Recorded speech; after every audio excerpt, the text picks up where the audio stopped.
Mahazo vahana eto Madagasikara moa amin'izao fotoana izao ny fampianarana ampitaindavitra isan'ny sekoly ambony manana izany fomba fampianarana izany ny Himalaika University eny Antanety Behivato eny. Namoaka andiana mpianatra moa ity sekoly ambony ity ary manana ny maizy azy ireto andiana mpianatra navoakana izy ireo ireto.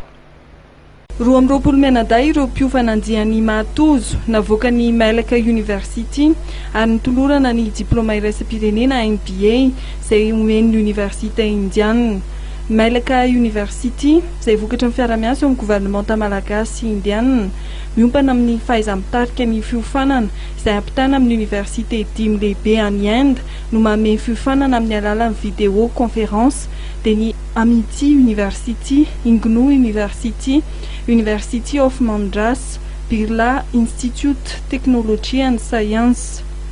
Raha eo amin'ny lafo ny nouvelle technologie moa zany dia fantatsika fa ny indiana dia tena efa lasa lavitra.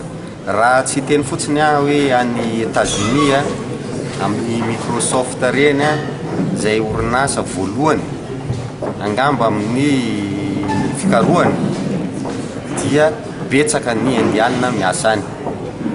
Ka hoantsika eto Madagasikara nahatonga anay fampiraharaha amina université zany hoe ho atao matianina mihitsy zany ny fampiroboroboana an'izao fampianarana pary visioconférence zao dia hitarina amin'ny province izy io.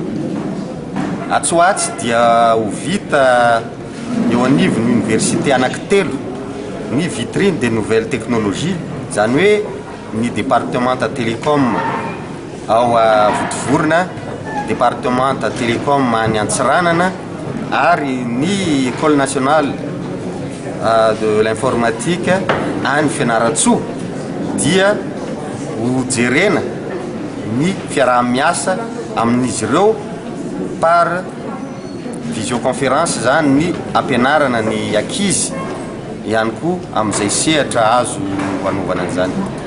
Anisan'ny ezaka tanterahan'ny ministera posta fifandraisan-davitra ny teknôlôjia vaovao ny hanomezan-danja ny fiaraha-miasa amin'ny sehatra tsy miankina sy ny fanjakana amin'ny fampiofanana eo anivon'ny Mailaka University.